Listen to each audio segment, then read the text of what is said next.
Mais j'ai fait une déclaration qui a été distribuée d'ailleurs dès le matin, dès lundi matin, à 7 heures.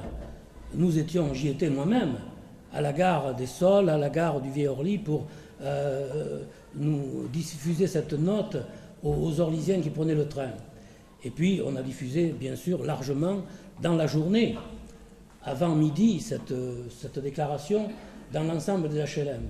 Et nous donnions les résultats du premier tour des élections en disant que Gaston Viens avait obtenu 48% des suffrages exprimés, qu'il arrivait largement en tête, que la gauche avait 75% des voix, etc. Enfin bon. Et puis on disait qu'il y aurait un deuxième tour, puisque on ne le précisait pas, mais il avait manqué une centaine de voix pour que la liste que je conduisais soit élue. Et au verso, on donnait le résultat des bureau par bureau, et on donnait les chiffres qui étaient sortis des urnes, le total, candidat par candidat. On ne parlait pas que de Viens et que de la liste de Viens, on parlait de tous les candidats. Mais quand on regarde comment se comportaient les autres, Alain Girard, pour la liste du Parti communiste, il a informé aussi sur les résultats.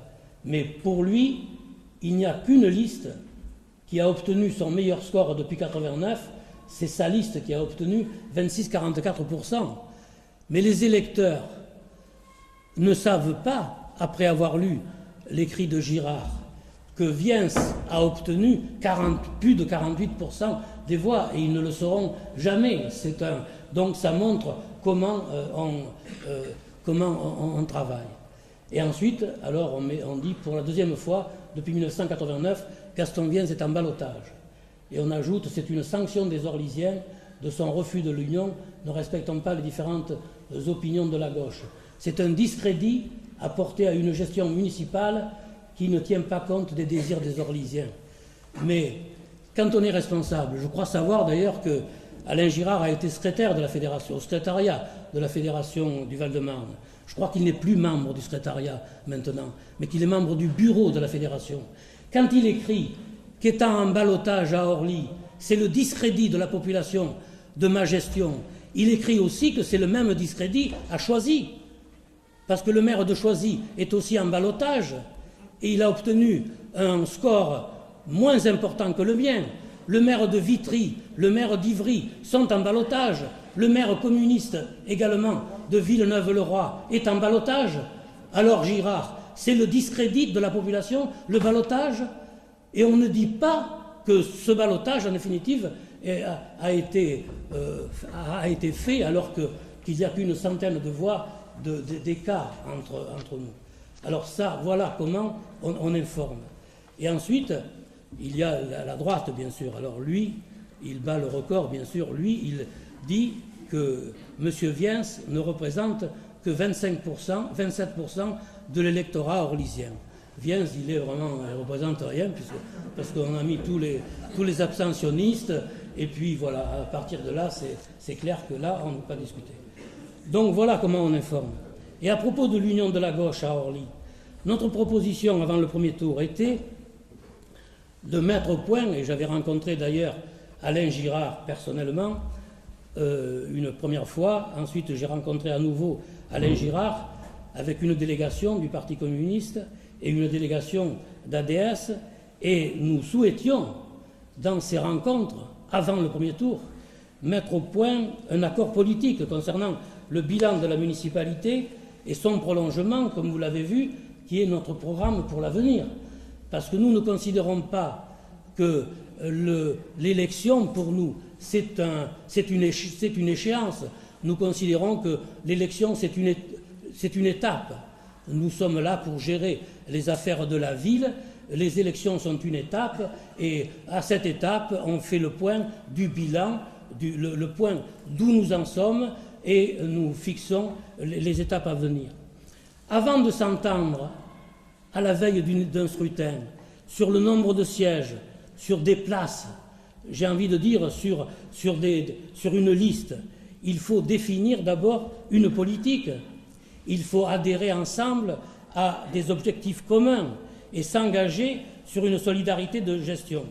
Après ces deux rencontres, j'ai informé, dans une déclaration d'ailleurs très courte, que nous avions constaté, avec la délégation qui m'accompagnait, que nous n'étions d'accord sur rien avec la délégation du Parti communiste, ni sur le bilan, ni sur les objectifs que nous nous fixions pour les 6 années à venir. Et nous avons fait connaître cela. Alain Girard a fait une déclaration où il n'a pas du tout parlé de cela. Il n'a parlé que chiffres. En définitive, il m'a reproché de refuser 9 communistes sur ma liste et 3 adjoints, la même place que les socialistes, alors que les socialistes sont moins influents que lui. Il a répondu chiffres au lieu de répondre politique. Et le PC s'est engagé dans une campagne où, bien sûr, il n'a pas dit l'union de la gauche, mais il a dit pour la liste pour l'union de la gauche, et en faisant croire aux Orlysiens que sa liste était une liste d'union de la gauche, alors que c'est faux. La liste que conduisait Girard au premier tour, qui est la même que celle qu'il conduit au deuxième tour, est une liste communiste, avec un certain nombre de sympathisants communistes, avec un certain nombre d'anciens membres du Parti communiste ou de fils de militants communistes. Mais ce n'est pas une véritable liste d'union. C'est malhonnête intellectuellement. D'ailleurs, ceux qui pensent un peu en lisant la prose du Parti communiste se rendent compte que Girard n'est d'accord sur rien avec la liste citoyenne d'union de la gauche que je conduis. Il continue de rejeter ce qu'il a prouvé hier lorsqu'il était adjoint au maire et rêvait sans doute d'être maire. Le meilleur exemple que je voudrais prendre ce soir, parce que c'est celui sur lequel la discussion, le débat porte à l'occasion de ce second tour, c'est celui du centre administratif et de la nouvelle mairie.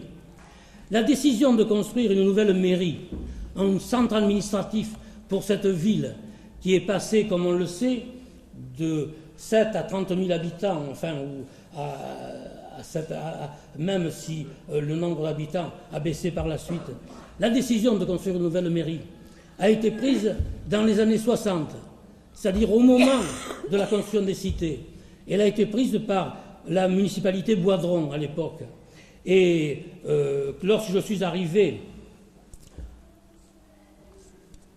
à la direction des affaires municipales, ce projet était à l'ordre du jour. En 1967, après avoir pris des contacts, enfin parce qu'à l'époque je n'étais pas préparé pour ce métier, et j'ai essayé de l'apprendre en essayant de voir un peu ce qui se passait ailleurs, et j'ai proposé à ce moment-là, après ça, de reporter la construction de l'hôtel de ville, de construire d'abord tous les équipements nécessaires à la ville et de construire l'hôtel de ville en dernier. Cette décision était juste. Nous ne pouvions pas laisser nos enfants. Il y avait 2/3 de nos enfants qui étaient dans des classes provisoires à l'époque. Il ne faut pas l'oublier. Nous ne pouvions pas laisser nos enfants dans des classes provisoires et construire une nouvelle mairie. Nous ne pouvions pas laisser les jeunes dans une maison de jeunes provisoire à la Voie des Sols, comme c'était le cas, les anciens se souviennent, et construire une nouvelle mairie. Nous ne pouvions pas construire une nouvelle mairie et ne pas réaliser avant les équipements sportifs nécessaires, les gymnases, enfin, tout ce qui était nécessaire, et le centre médical et le centre culturel. Donc nous avons décidé de donner cette priorité à ces équipements. C'est ce que nous avons fait. Mais en même temps, et ce n'est pas Viens tout seul qui a fait ça, il a fait ça avec son équipe, et il a fait ça aussi avec les services administratifs qui l'ont entouré et qui l'entourent, avec des architectes, avec des urbanistes, avec tous ceux avec lesquels il a travaillé et auxquels il veut rendre hommage aujourd'hui. Nous avons préparé en même temps les conditions foncières pour l'hôtel de ville. Et parce qu'il faut acheter les terrains, nous avions décidé de l'endroit géographiquement central où devait se trouver ce nouveau centre administratif. Mais il y avait des pavillons, des propriétés privées à cet endroit. Il fallait se rendre propriétaire. Ayant reporté la construction, nous avons pu, au fil des années, acquérir, au fur et à mesure où ces propriétés se vendaient, les propriétés qui se vendaient et maîtriser le foncier. Ce qui fait que nous avons libéré, et je crois d'ailleurs, quand on parle des bilans, vous savez, on voit ce qui se voit. Mais il y a des choses qui ne se voient pas. Mais ça, je considère que c'est un exploit. Avoir libéré 7,5 hectares en plein centre géographique de la ville, sans aucune expropriation. C'est ce que nous avons réalisé. mais parce que nous l'avons fait au fil des années. Et à la fin, lorsque le moment est venu de passer à l'ordre du jour de la construction, eh bien, les quelques propriétés qui restaient, nous avons pu les acquérir à l'amiable. Et aujourd'hui, nous maîtrisons. En même temps, nous avons préparé avec nos services, pas seuls, mais avec les services administratifs, les services financiers, nous avons préparé le budget communal à cela. Et nous avons autofinancé. Ceux qui ont suivi un peu le conseil municipal, le travail du conseil municipal le savent, nous avons autofinancé au maximum la section d'investissement pour limiter, non seulement limiter, mais réduire la dette de la commune. C'est ce que nous avons fait et nous sommes aujourd'hui une des villes les moins endettées du Val-de-Marne.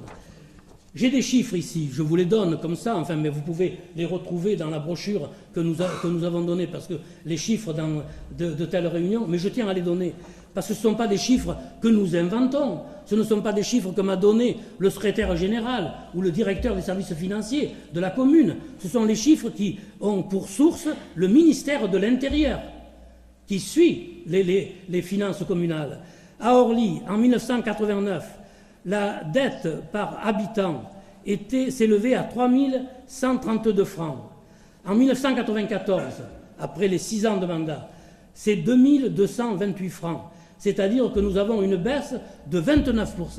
Alors que nous avons réalisé, mais en même temps, nous avons autofinancé, grâce, je dois le dire, c'est vrai, aux ressources qui nous viennent de la taxe professionnelle, de l'aéroport, de la Sénat, etc., et dont nous bénéficions. La moyenne des villes du Val-de-Marne, de 20 à 40 000 habitants, et je cite toujours le ministère de l'Intérieur, en 1989, c'était 4 506 francs par habitant, et en 1992, on passe à 5 453 francs. C'est-à-dire qu'il y a une hausse de 21%. Nous nous sommes désendettés en même temps que les autres communes s'endettaient. Ce qui veut dire qu'aujourd'hui, nous avons une situation financière qui a permis à nos services de faire une projection avec la construction de l'hôtel de ville sur comment nous allons intégrer cette dépense dans notre budget. Et nous sommes arrivés à la conclusion que lorsque nous aurons réalisé les emprunts nécessaires à la construction de l'hôtel de ville et des grands équipements qui sont actuellement en cours, eh bien nous serons moins endettés que la moyenne des villes de notre strate, enfin de la strate, je ne sais pas si c'est strate, c'est féminin, mais auquel nous appartenons. Il est donc malhonnête aujourd'hui d'écrire dans une profession de foi adressée aux électeurs que les impôts communaux vont financer dans les années qui viennent un projet déraisonnable. Ce n'est pas vrai, c'est un mensonge. Et il est malhonnête aussi de parler de 30 milliards de centimes, parce que pour montrer que c'est très cher, 30 milliards, alors qu'aujourd'hui, nous sommes à une époque où les hommes modernes parlent en nouveaux francs. C'est 300 millions de nouveaux francs. Ce n'est pas vrai. Nous avons engagé, et ce n'est pas une prévision, nous avons signé le marché. L'entreprise travaille sur la base de ce marché. C'est 120 millions que nous allons dépenser pour construire le nouveau centre administratif. 120 millions de francs, c'est tout, en définitive. C'est un marché de construction qui est en cours. Mais ce centre administratif et cette nouvelle mairie, parce que maintenant il y a ce dernier tract qui vient de paraître, et je veux insister là-dessus, c'est plus qu'un regroupement des services municipaux qui sont à l'heure actuelle dispersés, vous le savez, entre le parc Méliès, le château où se trouvent les bureaux des élus et le service de l'état civil, les divers services, et le centre culturel où se trouvent d'autres services, la caisse des écoles, l'aide sociale, les services sociaux, etc. Mais ce n'est pas seulement le regroupement dans un lieu géographique central, accessible à tous les Orlysiens, mais en même temps que nous allons faire cette construction, nous allons donner une âme à la ville, qui est une ville éclatée aujourd'hui. On a d'un côté les cités, de l'autre côté les zones pavillonnaires, le quartier historique, etc. Là, nous allons donner un centre autour duquel va se charpenter la ville, en définitive, va s'unifier la ville de demain. Lors de l'enquête en 1976, c'est pas d'aujourd'hui, que nous avons faite dans le cadre de l'opération des projets Habitat et Vie sociale, nous avons entendu, et nous avons encore les documents là-dessus. Ils sont à votre disposition, à la mairie. Eh bien, nous avons entendu des habitants des cités dire « Nous sommes bien à Orly, nous nous plaisons, notre appartement est bien, il y a une bonne ambiance dans notre escalier, on a des équipements, tout ça, enfin, nous nous plaisons. Mais nous souffrons parce que nous nous sentons rejetés, nous ne nous sentons pas orlysiens. Et c'était vrai d'ailleurs à l'époque. Et avec la réhabilitation, nous avons corrigé, nous avons créé des liaisons, aménagé les espaces extérieurs, enfin, nous avons intégré un peu ces quartiers dans la ville. Mais la réalisation du nouvel hôtel de ville et du nouveau quartier qui intègre le vieil Orly grâce à l'enjambement de la voie ferrée, nous faisons de chaque cité un quartier de la ville. Ajoutons à cela les nouveaux quartiers que nous sommes en train, toujours dans le prolongement de l'opération de réhabilitation que nous sommes en train de créer, au fer à cheval d'abord. Nous avons commencé avec la première ZAC, le centre Leclerc, la galerie marchande. Enfin, ici, nous voulons faire un centre urbain avec tous les équipements d'un centre urbain, commercial, enfin, ce qui nous permet, sur le plan de l'urbanisme, de recoudre les cités autour d'un centre urbain. Parce qu'avant, en définitive, ces cités, on les traversait, mais il fallait aller ailleurs pour faire ses courses. Il fallait aller ailleurs pour trouver quoi que ce soit. Aujourd'hui, on trouve déjà dans ce centre ce que nous avons besoin. Et de même, avec le quartier des Sols. Vous vous souvenez, la gare des Sols, c'était avec ce no man's land entre la gare et la cité, qui était d'ailleurs dur à traverser, parce que du point de vue de la sécurité, nous avons décidé de construire un nouveau quartier à cet endroit, pour rattacher la gare à la cité. Et nous sommes en train de réussir, et nous réussissons mieux d'ailleurs que nous aurions pu l'espérer, grâce à l'école de plasturgie qui est venue s'installer là. Nous voulions insérer les cités dans la ville, en rattachant les cités à la gare. Et voilà que nous avons réussi à insérer les cités, et non seulement les cités, mais j'ai envie de dire la ville tout entière, dans la région Île-de-France. Parce que l'école de plasturgie, qui a été construite par la Chambre d'industrie, de commerce et d'industrie de la région parisienne, s'adresse aux élèves de toute la région parisienne, et même de plus loin, qui viennent là pour apprendre. Et les professeurs qui viennent enseigner viennent également de toute la région parisienne. La gare des Sols, qui était une gare de cité dortoir, d'où on partait le matin pour revenir le soir, devient une gare où on arrive aussi le matin pour enseigner, pour apprendre, pour travailler, et d'où on part le soir. C'est-à-dire que nous sommes en train de transformer complètement cette ville. Alors il n'est pas bien de ne pas reconnaître cela. Il n'est pas honnête aussi d'écrire dans une profession de foi, et je regrette, croyez-le, que ce soit la profession de foi des candidats communistes. Il n'est pas honnête, et je vous prends tous à témoin ici, d'écrire que les espaces verts disparaissent. Ce n'est pas honnête, ni responsable, ni courageux. Le quartier de l'hôtel de ville que nous construisons à l'heure actuelle, nous l'accompagnons de la création d'un parc public de 10 000 mètres carrés.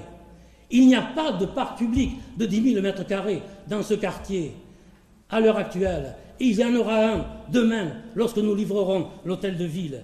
Le quartier des Sols, la gare des Sols dont je parlais, est accompagné d'un parc public paysager de 55 000 mètres carrés, avec un terrain de football, avec des jeux de boules. Contrairement à ce qu'on a dit, les jeux de boules ne disparaissent pas. Nous n'allons pas les transporter ailleurs. Ils restent là où nous les avons créés, là où ils sont. Avec le centre équestre et aussi avec un parcours équestre. Un belvédère où on va pouvoir dominer la Seine et toute la région. Un conseiller municipal sait cela. Qui plus est, un conseiller municipal qui a été le premier adjoint au maire. Il sait cela. Parce que je commence à en avoir marre d'entendre des gens dire qu'il n'y a pas de concertation dans cette ville. Mais s'il y a eu une concertation, y compris sur les problèmes de l'hôtel de ville, nous avons publié les plans détaillés par nos architectes avec des dessins et pour essayer de rendre mieux lisibles ces projets dans le nouveau journal d'Orly. Et nous avons demandé aux Orlysiens de s'exprimer. Et nous avons reçu des remarques. Et nous avons discuté de ces remarques avec eux. La plus importante des remarques que nous avons reçues à l'époque, c'était que nous allions construire une barre de plus, de béton de plus dans la ville. Nous avons fait la preuve que ce n'était pas le cas. Et nous avons fait appel à des procédés modernes. Nous avons décidé de faire une image de synthèse et que nous avons montré aux Orlysiens. Elle est d'ailleurs affichée à l'heure actuelle sur un grand panneau sur l'avenue Adrien Raynal. Et on montre aux Orlysiens depuis des mois, avant même que le chantier ne s'ouvre, ce que sera l'immeuble qui sera construit à cet endroit. N'était pas non plus compris, lorsque nous avons fait connaître ce projet, l'enjambement de la voie ferrée. Parce que c'est vrai que c'est un peu... enfin, on a pris des risques d'ailleurs en plus. C'est vrai que ce n'était pas une décision facile à prendre, parce qu'au lieu de... Nous aurions pu décider, c'était plus simple d'ailleurs, pour tout le monde, pour les architectes comme pour nous. Nous aurions pu construire l'hôtel de ville sur le terrain que nous avons libéré en haut du Baclos, entre la voie de chemin de fer et la rue Anatole France. Nous n'avons pas fait ça.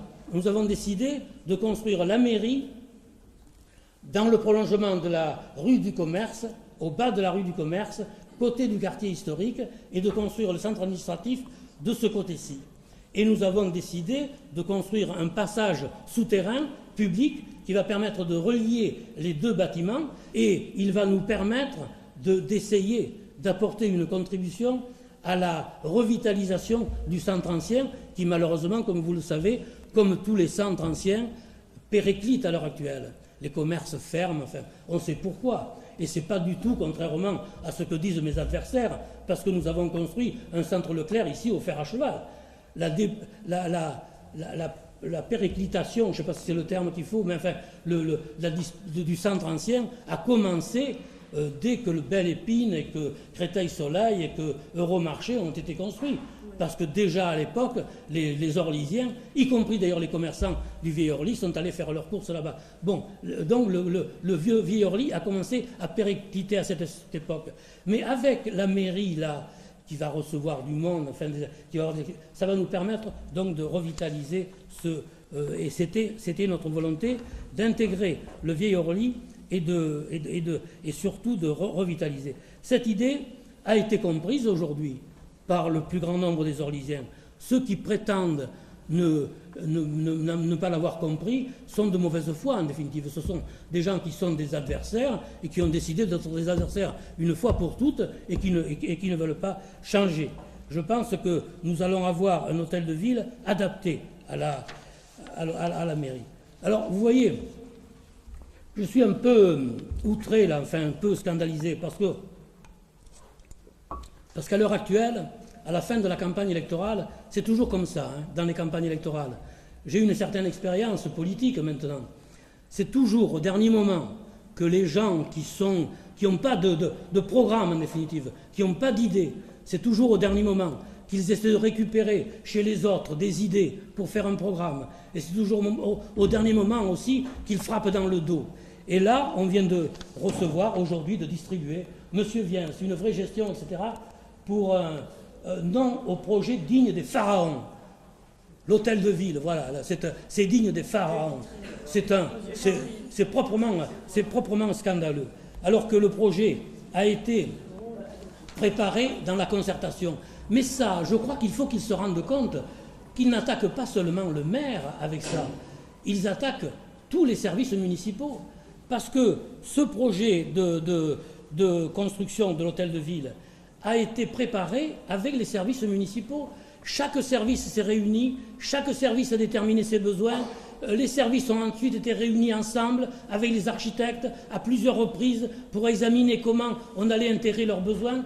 Alors vous croyez que les employés communaux, que les cadres de la commune d'Orly, tous, sans aucune exception, auraient accepté de construire un bâtiment un projet digne des pharaons? En définitive, il faut être de mauvaise foi pour dire cela. lorsqu'on est conseiller municipal et en plus quand on est ancien adjoint. Déraisonnable aussi, il dit, déraisonnable. Si c'est vrai, il faut avoir le courage, surtout lorsqu'on est membre du bureau de la Fédération du Parti communiste du Val-de-Marne, il faut qu'il ait le courage d'aller dire au maire de Vitry qu'il était déraisonnable de construire l'hôtel de ville que le maire de Vitry, le maire communiste de Vitry, a construit. Il faut qu'il ait le courage d'aller dire qu'il était déraisonnable au maire de Choisy de construire la nouvelle mairie que le maire de Choisy a construit pour les besoins de sa population. Et puis j'ai envie d'ajouter, vous savez, moi je suis honnête, mais il faut dire aussi qu'il était déraisonnable en définitive pour le comité central du Parti communiste français de faire appel au plus grand architecte de notre temps, Oscar Niemeyer, pour construire un siège qui marquera dans l'histoire de la ville de Paris, sur le plan de l'architecture, sur le plan de l'urbanisme, par sa qualité architecturale. C'était déraisonnable aussi, parce qu'il fallait dépenser beaucoup d'argent à cela. Alors, ce qui est bon pour les autres ne serait pas bon pour les gens d'Orly? La ville d'Orly devrait rester la ville pauvre, la pauvre ville avec des pauvres gens qui n'auraient pas droit à leur hôtel de ville.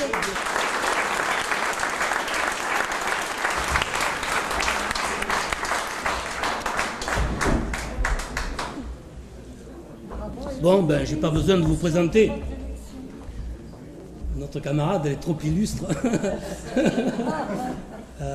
À Orly, non, je veux la remercier. Elle vient aussi en voisine, puisqu'elle est maire d'Athis-Mons, et nous avons eu l'occasion de nous rencontrer, non seulement quand elle était ministre, et parce qu'elle était ministre du logement, mais nous nous sommes rencontrés aussi depuis qu'elle est maire pour échanger nos expériences, et je veux la remercier d'être là pour nous soutenir.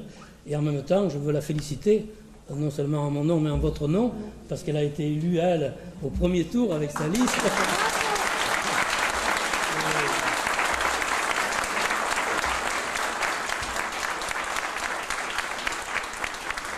Et je la remercie, puisque nous n'avons pas pu faire ce challenge, nous, ici, je la remercie de venir nous aider, enfin, à récupérer les quelques centaines de voix qui nous manquent, et nous allons les récupérer bien sûr avec votre aide.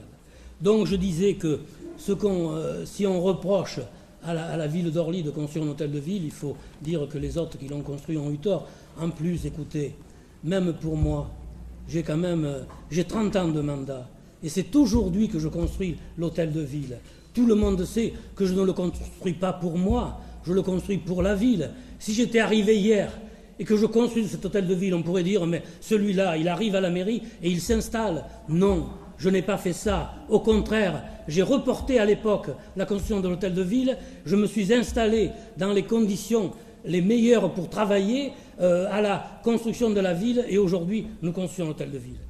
Donc, c'est ça que je voulais dire. Et puis, ce que je voudrais ajouter, c'est que depuis 30 ans, je me bats contre vents et marées pour faire d'Orly autre chose que ce qu'avaient prévu les pouvoirs publics et la ville de Paris, qui avait prévu de faire d'Orly, parce que c'était comme ça quand on y est arrivé ici, une cité dépotoir, ghetto, pour les refoulés de la capitale. Nous avions une cité d'urgence, 3 cités de transit et un immense quartier de béton. Nous sommes en train de faire d'Orly une vraie ville, une ville fière de s'en sortir, une ville fière aujourd'hui de compter, parce que c'est une ville, et je crois que ce soir, les interventions de tout à l'heure l'ont montré, c'est une ville qui compte. Les communistes devraient être fiers de cette réussite, même si cette réalisation a été animée par un de leurs camarades exclus, par une direction sectaire, aveugle, qui conduisait le Parti communiste au bord de l'abîme où il se trouve aujourd'hui. Son résultat aux élections municipales en témoigne. Le Parti communiste perd, recule. Girard écrit aussi pour la 2e fois « Gaston Viens est en ballotage ». C'est vrai, c'est à cause du diviseur Girard et de ses complices. Mais c'est un ballotage favorable, avec 48% des voix. Il manquait 100 voix pour que nous soyons élus. En 1989, il en manquait 140. Mais il ajoute, c'est une sanction de son refus de l'union. C'est un discrédit à la gestion municipale. Alors, c'est ce que je disais tout à l'heure, il faut être sérieux. Si c'est un discrédit de la gestion municipale, c'est un discrédit aussi du Parti communiste qui a été sanctionné parce que, en ce qui concerne notre liste, nous avons gagné des voix alors que lui, il en a perdu. La liste communiste, il ne faut pas l'oublier, parce que ça, il ne le dit pas, avait obtenu 31,29% des voix en 1989. Elle n'obtient que 26,44% en 1995. Quant au discrédit de la gestion, je l'ai déjà dit, si c'est vrai pour Orly, c'est vrai également pour les autres communes. Dans cette campagne, le Parti communiste comme la droite n'ont fait preuve ni d'honnêteté, ni de responsabilité, ni de courage. Et ils ne méritent pas la confiance. Mais je ne veux pas terminer sans dire quelques mots du logement, et je suis ravi que Marie-Noëlle soit arrivée, du logement social. Dans sa profession de foi, Girard écrit « Ne trouvez-vous pas que vos loyers sont trop chers, que les cités sont mal entretenues? Nous exigeons l'arrêt des augmentations. » C'est ce que vous trouverez comme affirmation dans sa déclaration. Je trouve qu'il y a un certain culot et un mépris pour les locataires. Les loyers ne sont pas du ressort du maire, et il le sait. Les communistes sont majoritaires au conseil d'administration de l'OPAC. Ils ont voté les augmentations. Même que Girard a osé, dans un tract, vous vous souvenez peut-être, dire qu'il critiquait le vote des élus communistes au conseil d'administration. J'ai refusé personnellement, en revenant au conseil d'administration, de voter de nouvelles augmentations, parce que je trouve qu'aujourd'hui, les loyers à Orly sont trop chers, très chers. D'ailleurs, nous avons plusieurs... c'est l'OPAC qui gère le plus gros patrimoine, puisque l'OPAC gère 4 900 logements. Mais nous avons deux autres cités HLM. La cité HLM des résidences, qui se trouve dans le Vieil Orly, rue du Commerce, et puis nous avons la cité de la Sablière. Les loyers de l'OPAC sont les plus chers, que ceux de la Sablière ou que ceux des HLM résidences. Et c'est pourquoi j'ai dit que maintenant, il fallait arrêter. Et c'est pour ça que j'ai décidé de ne voter aucune augmentation. Or, au conseil d'administration du 30 mai, la hausse des loyers a été décidée par une majorité. Les communistes ont tous voté cette augmentation. Girard doit le savoir.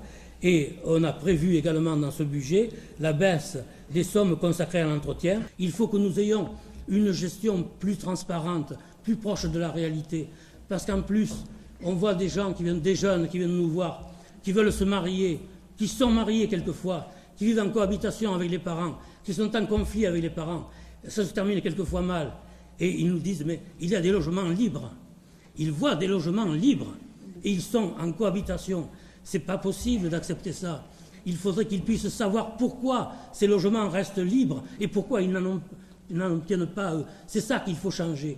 Et je pense, quand je suis devenu président de l'office départemental, de l'OPAC, j'ai travaillé avec le directeur général à l'époque sur la décentralisation de la gestion. Et vous vous en souvenez, nous avions à Orly 3 antennes de gestion. Une à la Pierre-aux-Prêtres, une pour la Cité Million, etc., une autre pour le domaine gazier. Et nous avons essayé d'avoir une gestion plus proche des locataires. Ça a donné des résultats pendant un certain temps. Les problèmes étaient réglés assez vite. Mais il m'est arrivé de venir voir le chef d'antenne pour un problème et de me rendre compte que le problème était connu, était en train d'être solutionné. Et j'étais ravi de ça. Par la suite, pour des raisons financières, d'économie, etc., on a fermé une antenne, on a regroupé, alors qu'il aurait fallu encore en créer une 4e, d'après moi, on a fermé une antenne, on n'a plus que 2, et en plus, ces antennes n'ont pas les pouvoirs, n'ont pas les moyens qu'elles devraient avoir pour résoudre les problèmes relèvent de Saint-Maur. Alors, ce que j'ai proposé maintenant, et ce que nous avons dit dans notre programme, c'est de proposer la décentralisation. On a décentralisé l'office interdépartemental de la région parisienne et confié la gestion des patrimoines au département, avec les offices départementaux, l'OPAC du Val-de-Marne par exemple. Eh bien aujourd'hui, l'OPAC du Val-de-Marne peut faire pareil, décentraliser et donner la gestion. Nous avons 4 900 logements à Orly, on peut créer un office municipal et gérer cet office avec des élus d'Orly et avec des représentants des locataires d'Orly. Parce que ce qu'il y a aussi, c'est qu'au conseil d'administration de l'OPAC, depuis 1988, lorsque j'avais été écarté du conseil d'administration pour les raisons sur lesquelles je ne veux pas insister par mon groupe, eh bien, il n'y avait aucun représentant d'Orly au conseil d'administration de l'OPAC, alors qu'il y a 4900 logements à Orly. Et aujourd'hui, je suis seul. Il n'y a pas un seul représentant des locataires d'Orly. Ce n'est pas normal. Il faudrait que les représentants des locataires soient là, aussi pour informer, parce que dans certains cas, on ne peut pas répondre à la demande, mais au moins que les gens sachent que leur demande est prise en considération et qu'elle sera satisfaite un jour. Alors, c'est pour ça que nous proposons la création d'un office départemental. Et ce que j'ai constaté, c'est que, encore une fois, d'un office municipal. Et ce que je constate, encore une fois, c'est que très vite, mais ça c'est normal depuis 1989, dès que je propose quelque chose, ils sont pour ce qui est contre ce qui est pour, et que déjà Girard a pris position contre. Alors qu'il demande la participation, la démocratie, etc. Là, on n'est pas pour la participation, la démocratie, là on est pour garder un office départemental et pour se battre avec l'office départemental. Voilà ce que nous voulons dans ce domaine de proposer. Mais avant de conclure, en m'excusant auprès de Marie-Noël, je veux parler quand même de la campagne de la direction de la section du Parti communiste sur les problèmes de la sécurité et de la drogue. Après une campagne de désinformation systématique, après avoir copié dans un deuxième temps nos propositions, vous avez vu arriver un document important, celui-là, où en définitive on reprenait ce qui est fait, ce qui est à faire, ce qui n'est pas fait, etc. Enfin, mais vraiment, on a retrouvé même des phrases directement copiées dans notre programme. Après ça, ils se sont engagés dans un discours au relent de droite dure, pour ne pas dire au relent de Front National, sécuritaire. L'insécurité, qu'est-ce que c'est? C'est d'abord, pour une femme, c'est par exemple avoir peur de rentrer chez elle, seule, tard le soir. C'est parfois avoir peur de passer dans une certaine rue, devant certains halls. C'est la peur de croiser un toxicomane en état de manque, c'est d'être obligé de fermer ses volets, etc. Enfin, voilà la prose. C'est, en parlant de ce tract, un journaliste de Libération a écrit que il est des tracts qui, s'ils n'étaient pas signés, seraient volontiers attribués à d'autres. Je considère cela très grave, comme très grave, et nous devons y réfléchir tous ensemble. Nous avons fait de gros efforts dans cette ville, et on l'a dit d'ailleurs ici, on a rendu hommage, et nous sommes touchés de cet hommage. Nous avons fait de gros efforts pour créer des emplois. Depuis 1989, on vous a donné le nombre, enfin, pour aider les jeunes à se former, à trouver un emploi. Nous avons fait des efforts pour améliorer l'habitat, fait des efforts pour faire un gros travail pour le développement du sport, pour les loisirs, pour le cadre de vie. Nous nous sommes attaqués à la racine du mal pour faire reculer le racisme, la xénophobie, pour que la ville soit celle de tous les Orlysiens, quelles que soient par ailleurs leurs origines.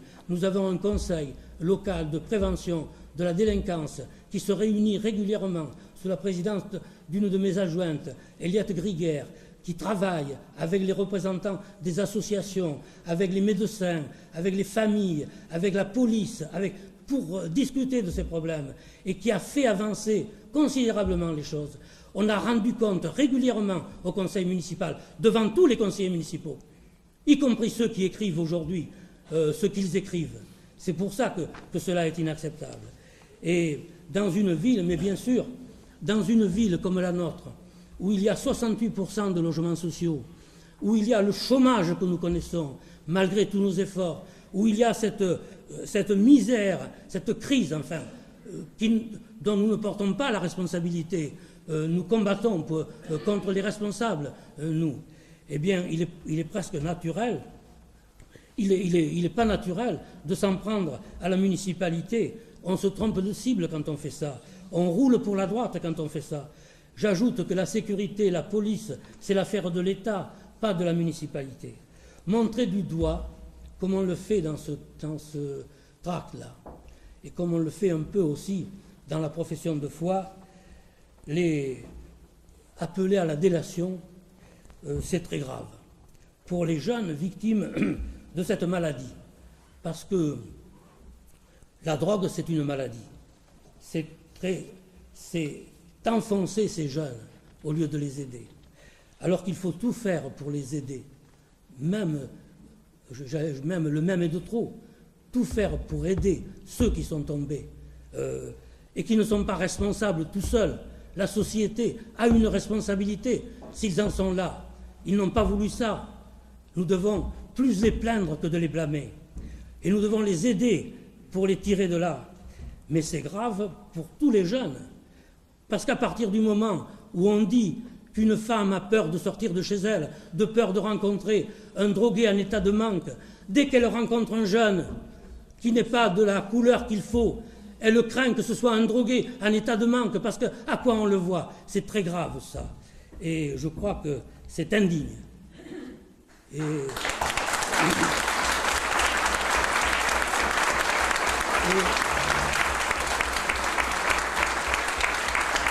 en ce qui me concerne, je me refuse à hurler avec les loups. Je n'irai pas, comme certains maires sont allés, avec leurs écharpes, devant des logements HLM, en se trompant d'adresse d'ailleurs, dénoncer des drogués. Et je continuerai à travailler à la prévention, en aidant les jeunes à réussir leur vie, à réussir dans la vie. Pour cela, je vous fais confiance.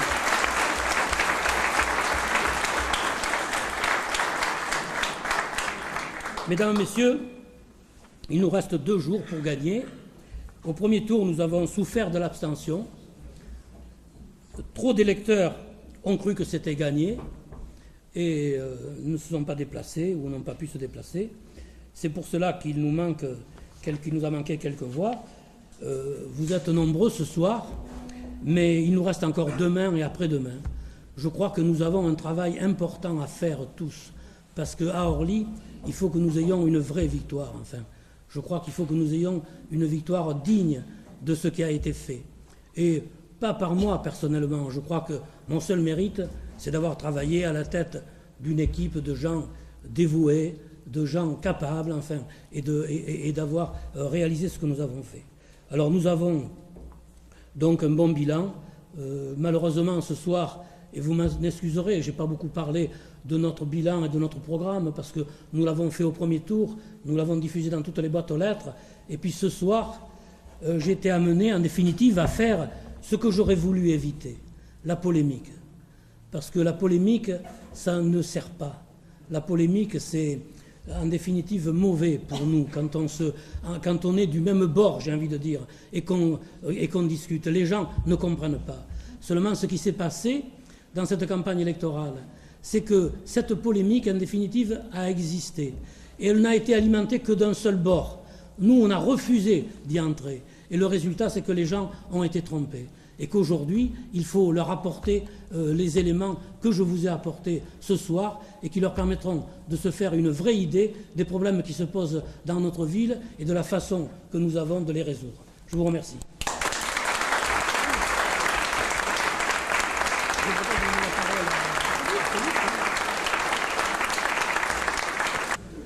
Moi, sur les essais nucléaires, je considère que c'est scandaleux que la France, qui s'était engagée, qui jouait un rôle dans la politique de désarmement, y compris le désarmement nucléaire, s'engage dans cette politique maintenant qui est très grave.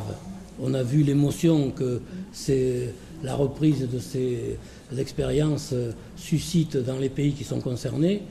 Et même lorsque on essaie de rassurer en disant qu'il n'y a aucun risque pour les populations de contamination, etc., enfin, il est clair que comme on ne peut pas être cru, parce que si Chirac avait vraiment l'opinion qu'il n'y a aucun risque pour les populations, il proposerait de faire ces essais sur le plateau des 1000 Vaches en Corrèze.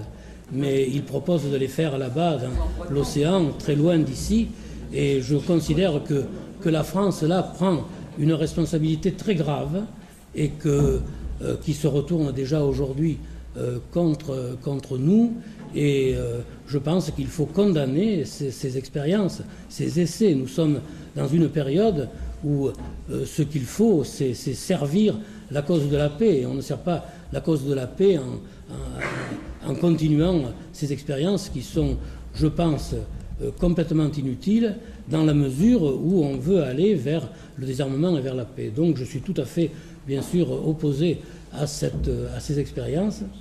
En ce qui concerne la deuxième question sur les émigrés, nous, depuis longtemps. Moi, je suis, je crois, un des premiers maires de la région parisienne qui était responsable d'une commune où il y a un grand nombre d'immigrés, de travailleurs d'origine étrangère. Je crois être un des premiers maires à avoir dit, à une époque où ce n'était pas la mode, que je construisais une ville avec tous les Orlysiens, quelles que soient leurs origines, qu'ils appartenaient à la communauté orlysienne, avec les mêmes droits et les mêmes devoirs.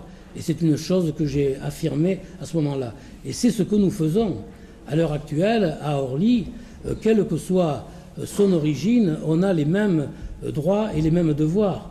D'ailleurs, vous avez sans doute remarqué que nous sommes une ville où, dès 1983, nous avions non seulement un conseiller municipal d'origine maghrébine, mais un maire adjoint d'origine maghrébine avec Farid Rajou. Bien sûr, Farid Rajou n'est pas devenu maire adjoint parce qu'il était d'origine maghrébine, il est devenu maire adjoint parce qu'il avait les capacités pour l'être, il avait les connaissances nécessaires et l'audience nécessaire, non seulement auprès des jeunes d'origine maghrébine, mais auprès de l'ensemble des jeunes. C'est pour ça qu'il est devenu maire adjoint. Et au bureau municipal, il n'a jamais été le maire adjoint de service pour s'occuper des immigrés. Il a été le maire adjoint à part entière pour s'occuper des jeunes, quelles que soient leurs origines, et il l'a bien fait. Et dans notre bureau municipal, vous avez également pu remarquer que nous avons un certain nombre d'autres maires adjoints qui sont de diverses origines et qui jouent leur rôle de maire adjoint de bonne façon. Donc, de ce point de vue, je crois que nous avons fait ce qui va devenir maintenant un peu à la mode, puisque le ministre actuel de l'intégration a fait une déclaration en souhaitant qu'à l'occasion de ces élections municipales fassent leur entrée dans les conseils municipaux un certain nombre de prénoms de toutes ces origines. Et je me félicite d'ailleurs de cela, mais nous avons été un peu en avance. En ce qui concerne le vote des immigrés qui ne sont pas naturalisés, qui gardent leur nationalité.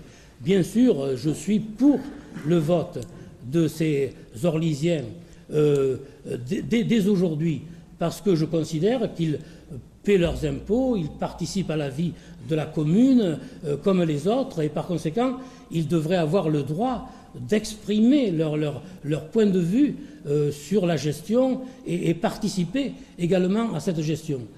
On avait l'espoir que ça allait se faire avec l'élection de François Mitterrand à la présidence de la République. D'ailleurs, François Mitterrand, personnellement, était favorable, je crois, à cette décision. Mais il s'est trouvé que des difficultés ont fait que cette décision n'a pas été prise et que les émigrés continuent à ne pas voter. Personnellement, je le regrette beaucoup. D'ailleurs, ils ne votent pas pour les élections municipales, ce qui est anormal, parce que pour les élections professionnelles au comité d'entreprise, dans leurs entreprises, ils votent.